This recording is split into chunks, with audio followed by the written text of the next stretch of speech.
ये कहानी है पूरनपुर गांव की, जो इतना खूबसूरत था कि बस लोग देखते ही रह जाते थे।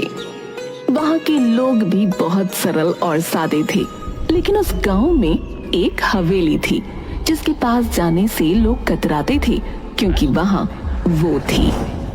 लगता है बारिश शुरू हो रही है। अरे जल्दी जल्दी चल स्वामी। हाँ हाँ चल रहा हूँ, लेकिन तू ये हवेली की तरफ क्यों ले जा रहा है भाई? अरे ये छोटा रास्ता है ना। हाँ ये बात तो है। चल जल्दी चल।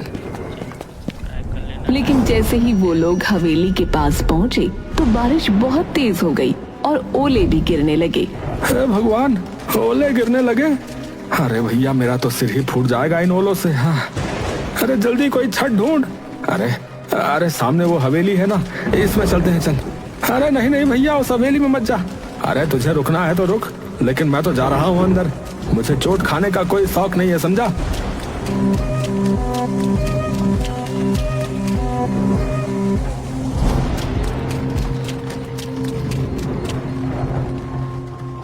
और फिर उन्होंने नजर घुमाकर हवेली को देखा। हवेली इतनी पुरानी थी जितना पुराना गांव, लेकिन इतनी पुरानी होने के बावजूद वो जर्जर नहीं थी, लेकिन हाँ डरावनी जरूर थी। अरे यार, ये बारिश के चक्कर में हम कहाँ आकर रुक गए। जल्दी बारिश रुके तो हम यहाँ से भागे। अरे भाई ये आवाज किसकी है? कौन सी आवाज है? भाई मजाक मत कर यार। ये कौन आ गया? ये कौन आ गया? ये कौन आ गया? उन लोगों ने घूम कर देखा तो हवेली के एक कोने में अजीब सी बुढ़िया बैठी थी, जिसके सफेद बाल खुले हुए थे और वो कुछ बड़बड़ा रही थी। दोनों डर से कांप उठे और फौरन बाहर भागे। बाहर अभी भी ओले गिर रहे थे, लेकिन इस बार वो ओलों की चोट खाते हुए अपने घर की तरफ भाग गए। भैया राम, भैया लोग सही कहते हैं सोनी। अरे वहाँ कुछ है भैया। भैया मैं तो कसम खाता हूँ अब उस तरफ नहीं जाऊंगा भैया। पूरनपुर गांव में कुछ दिन बाद एक बड़ी अजीब घटना हुई। गांव में 4 नए लोग पहुंचे, एक नौजवान जोड़े के साथ 2 नौजवान लड़के और। अरे भाई आप लोग कौन हैं और इस गांव में कैसे आना हुआ? नमस्ते, मेरा नाम राजीव है, ये मेरी पत्नी रिया है और ये मेरे भाई हैं रमन और प्रेम। हम यहाँ अपनी हवेली को बेचने आए हैं जो गांव में पूरब में है। हाँ हवेली है भैया? कौन सी हवेली? वो जो बरगद के पेड़ के पास वाली, वो वही ना? हाँ हाँ वही, हमारे दादाजी की थी, अब हम उसे बेचना चाहते हैं। ये सुनकर मुखिया हैरान हो गया और गांव वालों की भीड़ जमा हो गई। सब फुसफुसाने लगे। तभी मुखिया सीरियस होकर बोला, बेटा वो हवेली आज भी गांव के डर का कारण है। वहाँ एक बुढ़िया दिखती है अजीब सी। कोई नहीं जानता कि वो असली है या आत्मा है, कोई भूत है पता नहीं, या फिर हमारा वहम है। गांव में ऐसी अफवाहें आम होती हैं, हमने भी शहर में ऐसे किस्से खूब सुने। अगर वहाँ कोई बढ़िया होती तो अब तक किसी ने वीडियो बना लिया होता ना। मैं तो वहाँ की तस्वीरें इंस्टाग्राम पर डालूंगी, कौन डरता है भूत से। हम सब आज ही हवेली में जाकर देखेंगे और कल ही उसके कागज फाइनल कर लेंगे। रामू और स्वामी भी वहाँ खड़े थे। दोनों की आंखों में डर था, लेकिन आखिर वो बोल ही पड़े। भाई साहब मत जाइए, हमने अपनी आंखों से देखा है उसे। वो औरत इंसान नहीं लगती। हाँ उसके पास जाने से जान पे बनाती है। हाँ बता रहा। अगर वो हवेली मेरी है तो मुझे ही देखना चाहिए ना कि उसमें क्या है। ये कहकर वो चारों हवेली की ओर बढ़े। जैसे ही वो हवेली के पास पहुँचे, सबने उसे निहारा। हवेली पुरानी जरूर थी, लेकिन उसकी दीवारों पर एक अजीब किस्म की चमक थी। वाओ, ये हवेली तो किसी राजमहल जैसी लगती है। इतनी मजबूत दीवारें, कितनी भव्य है। यार ये बेचेंगे तो करोड़ों मिलेंगे भाई। चलो अंदर चलते हैं, मैं तो इसका वीडियो बना रहा हूँ। जैसे ही वो अंदर घुसे, एक ठंडी हवा का झोंका आया, जैसे किसी ने उन्हें छुआ हो, लेकिन चारों ने नजरअंदाज किया। अंदर का हॉल अब भी चमक रहा था, जैसे समय ने उसे छुआ ही ना हो। राजीव वहाँ खड़ा होकर बोला, सोचो यार, इतने बड़े हॉल में लोग रहते होंगे। वाह यार। Serious? What? A royal life? लेकिन यार ये कैसी आवाज है? ये कौन आ गया? ये कौन आ गया? ये कौन आ गया? कोई बोल रहा है शायद। चलो उस तरफ चलते हैं, देखती हूँ कौन इतनी एक्टिंग कर रहा है। चारों उस कोने की ओर बढ़े, लेकिन वहाँ कुछ नहीं था। तभी चमगादड़ों का एक झुंड छत से निकला। रिया चीख पड़ी।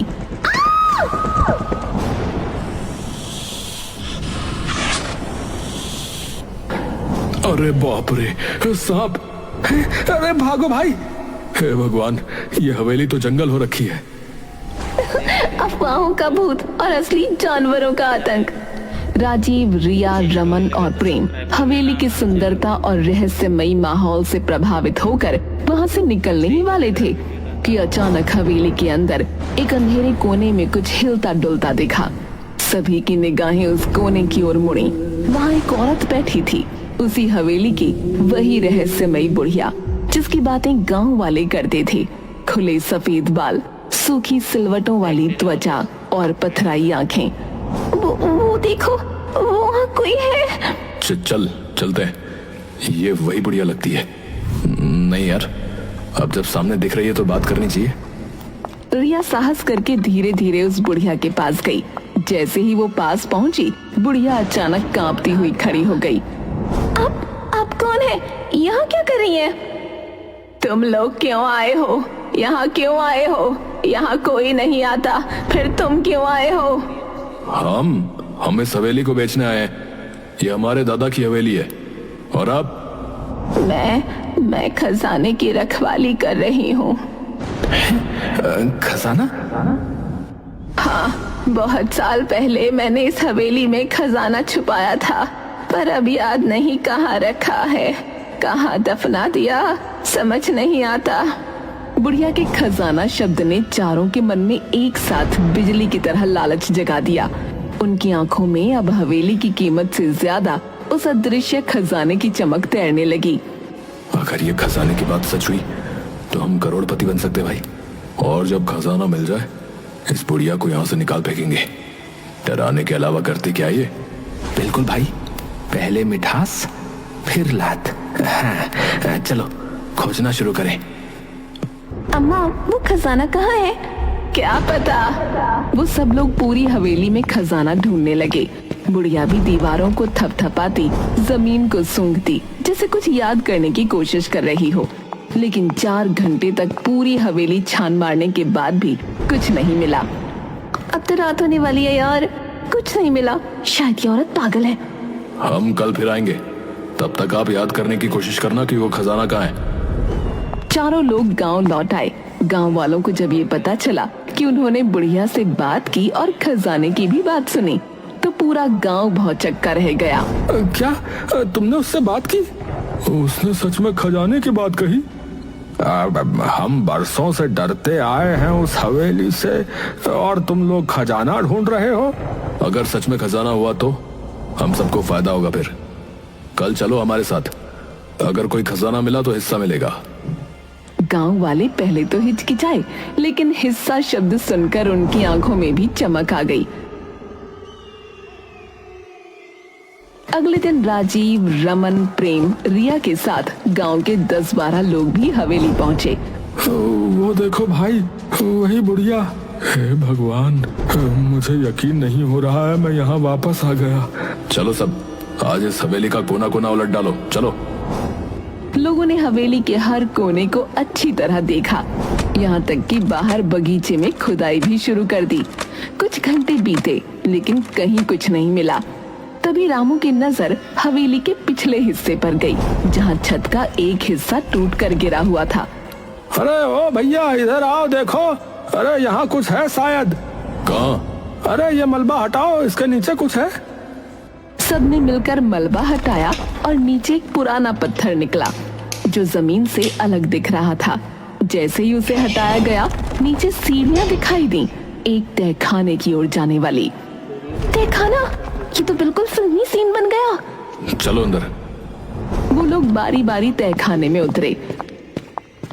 तहखाने में घुप अंधेरा था, सीलन भरी हवा और मकड़ी के जाले। सबने अपनी मोबाइल की फ्लैश लाइट जलाकर जगह जगह टटोला। तभी रमन की नजर एक लोहे के पुराने संदूक पर पड़ी। ओ इधर देखो यार, कुछ मिला है, एक संदूक। अरे यार जल्दी निकालो इसे यार। संदूक भारी था, लेकिन गांव वालों की मदद से बाहर ले आया गया। जैसे ही बुढ़िया ने उसे देखा, वो पागलों की तरह झूमने लगी। मिल गया मेरा खजाना, मिल गया मेरा खजाना मेरा खजाना। चारों लोग एक्साइटेड हो गए। अब उन्होंने फटाफट संदूक खोला, लेकिन उसके अंदर जो था वो देखकर सबकी रूह कांप गई।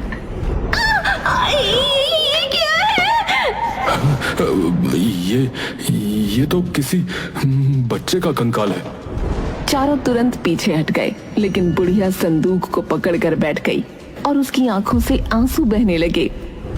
ये क्या है? तुमने तो कहा था खजाना है। जवाब दो, ये क्या है? बताती हूँ, सारा सच बताती हूँ। बुढ़िया ने बताना शुरू किया कि उसका नाम गौरी था। एक समय में जवान, सुंदर और भोली भाली गौरी अपने पति और ससुर के साथ इस हवेली में रहती थी। पर किसे पता था कि जिस घर को वो स्वर्ग समझती थी, वो एक दिन उसका नर्क बन जाएगा। बाबूजी, वो आपकी बहू ना माँ बन गई। देखिए बेटी हुई है, कितनी सुंदर है ना। क्या कहा बेटी? तुझे शर्म नहीं आती है? हमारे खानदान में बेटी नहीं होती, बेटा चाहिए था, बेटा। मुझे तो इससे बात भी नहीं करनी, निकम्मी औरत। गौरी के पति ने न तो बेटी को गोद में लिया, न कभी उसकी शक्ल देखी। बच्ची के जन्म के साथ ही मानो हवेली का हर कोना ठंडा और बेरंग हो गया। गौरी अकेली पड़ गई, अपनी नन्ही जान को सीने से लगाकर हर दिन अपमान और तानों से लड़ती। बाबा, मैं क्या करूं? मुझे बेटा चाहिए, कोई उपाय बताओ। उपाय है, अपनी बेटी की बलि चढ़ाओ। रक्त की आग में पुत्र की राख से जन्म होगा। उसने बिना कुछ सोचे तांत्रिक की बात मान ली। एक रात हवेली के तहखाने में जहां अंधेरा रहता था, वहीं उसने अपनी ही बेटी की हत्या कर दी। उसके साथ उसका ससुर और 2 नौकर भी थे। सबने देखा, लेकिन सब चुप थे। उधर गौरी की आंख खुली तो बच्ची को न देखकर तड़प उठी। मेरी बच्ची कहाँ है? वो तो मेरे साथ थी। गौरी उसे हर जगह ढूंढते हुए आखिरकार तहखाने की ओर भागी और वहां का नजारा देख चीख पड़ी। नहीं, ये क्या कर दिया तुमने? मेरी बच्ची! गौरी पागल हो गई। उसके भीतर की मां जल उठी। उसी तहखाने में पड़ा एक बड़ा चाकू उठाया और एक एक करके सबका खात्मा कर दिया। मेरी बच्ची के खून से कोई बेटा नहीं मिलेगा तुझे, सिर्फ अभिशाप लगेगा तुझे। सब मारे गए और गौरी वहीं तहखाने में अपनी मरी हुई बच्ची की लाश को सीने से लगाए घंटों बैठी रही, शायद कई दिन। और फिर एक दिन उसने उस नन्ही लाश को एक संदूक में बंद किया, जैसे वो कोई खजाना हो।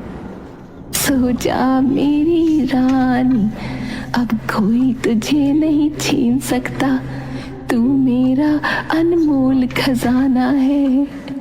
वो संदूक लेकर वहीं तहखाने में बैठी रही। वक्त के साथ सब बदल गया। हवेली सुनसान हो गई और जब वो एक दिन ऊपर आई तो छत का एक हिस्सा गिर पड़ा। तहखाने का रास्ता हमेशा के लिए बंद हो गया। गौरी ऊपर रह गई और संदूक नीचे छुप गया। यादें धुंधली हो गईं, पर उसका पागलपन वही रहा। गौरी की आंखों से आंसू झर रहे थे। सामने बैठे राजीव, रिया, रमन और प्रेम सन्न थे, जैसे किसी ने उनकी जुबान छीन ली हो। ये सब सच है? हाँ, ये मेरा खजाना है, मेरी बेटी, मेरी जान, मेरी दुनिया। पागल औरत, ये खजाना है, हड्डियां और सड़ती यादें हैं? राजीव वो संदूक को लात मारकर दूर फेंक देता है। ये देखकर उस बुढ़िया को बहुत तेज गुस्सा आ गया। वो पागलों की तरह चिल्लाने लगी, नहीं, ये मेरी बच्ची है। तेरी हिम्मत कैसे हुई मेरी बच्ची को लात मारने की? वो पगलाई हुई औरत अब उस संदूक को गोद में लेकर हवेली के अंदर की ओर भागी। उसकी चीखें हवेली की दीवारों से टकरा कर लौट रही थीं। मेरा खजाना, मेरी बेटी, मुझसे कोई नहीं छीन सकता। अरे अब बहुत हो गया, पागल औरत ने दिमाग खराब कर दिया है। इसको निकालो यहाँ से, फिर इस हवेली को बेच डालते हैं। चलो। हाँ यार, खजाना तो निकला नहीं, अब हवेली बेचेंगे, चलो। सबने सोचा कि किसी भी तरह बुढ़िया को पकड़कर बाहर फेंक देंगे, लेकिन उन्हें नहीं पता था कि ये इतना भी आसान नहीं होगा। वो लोग हवेली के अंदर की तरफ जाते हैं तो अचानक राजीव फर्श पर बिछे एक कालीन पर पैर रखता है और गड्ढे में गिर जाता है जो कालीन से ढका था। राजीव, कहाँ गए तुम? ये क्या हो रहा है? ये सब उस पगली औरत का जाल है। अरे भागो यहाँ से भैया। रिया एक कमरे में भागती है, लेकिन वहाँ का दरवाजा बंद हो जाता है और अंदर से सैकड़ों चूहे निकल आते हैं। रिया चीखने लगती है। उधर प्रेम जैसे तैसे भागता है, लेकिन गलियारे में फिसल जाता है क्योंकि फर्श पर तेल फैला हुआ था। तुम लोग मेरा खजाना नहीं छीन सकते। बुढ़िया अपने बिछाए जालों से बहुत खुश थी, पर उसी समय गांव के और लोग भी वहां पहुंच गए। उन्होंने सब कुछ देखा और एक साथ मिलकर बुढ़िया को पकड़ने की कोशिश की। अरे अब बस, तुमने बहुत डर फैलाया, अब तुम्हें रुकना होगा। बहुत संघर्ष के बाद बुढ़िया को पकड़ लिया गया। राजीव उठ खड़ा हुआ और बोला, मैं पुलिस बुलाता हूँ। हाँ, ये औरत पागल है, हमें मारना चाहती थी।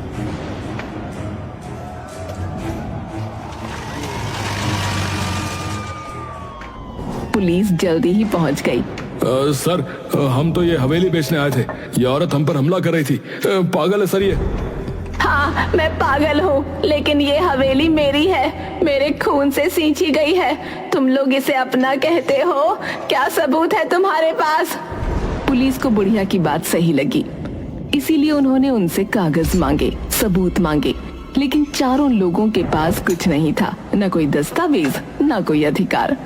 गांव वाले भी अब शंका से भर उठे। राजीव बताओ, इस हवेली का इतिहास क्या है, बोलो। वो हम तो बस अरे वो क्या कर रहा है? हमें फोन करके तू नहीं बुलाया ना, लेकिन अब लग रहा है कि तेरा झूठ पकड़ में आ चुका है। अब चुपचाप सच बोल दे, वरना सीधे जेल ले जाएंगे तेने। हाँ, हमने हवेली पर कब्जा करने की कोशिश की थी ताकि उसे किसी फॉरेनर को बेचकर पैसे कमा सके। हमें किसी ने यहाँ के बारे में बताया था, तो हमने सोचा कि गांव वालों को बेवकूफ बनाकर अपना काम निकाल लेंगे। हमें माफ कर दीजिए। हैं? माफी? हाँ, जरूर मिलेगी ना माफी। चलो सीधे थाने, चलो, वहीं करेंगे तुम्हें सब माफ। पुलिस ने चारों को गिरफ्तार कर लिया और फिर रामू आगे आया। उसने सबको देखा और बोला, इतनी बड़ी कहानी हो गई, हमें आज पता चल रहा है। देखो भैया, गांव वालों, मुझे लगता है कि हमें इस बच्ची का जो है अंतिम संस्कार करना चाहिए। ये जरूरी है भैया। सबने मिलकर उस मासूम बच्ची की अस्थियों का विधि पूर्वक अंतिम संस्कार किया। बुढ़िया फूट फूट कर रोती रही, उसकी सालों की पीड़ा अब बह रही थी। उसके बाद पुलिस ने बुढ़िया को एक मानसिक चिकित्सालय भेज दिया, पर कहानी यहीं खत्म नहीं हुई। गांव वालों ने उस हवेली को एक बालिका विद्यालय में बदल दिया। बाहर एक पट्टिका लगी जिस पर लिखा था, गौरी कन्या विद्यालय, एक माँ की याद में।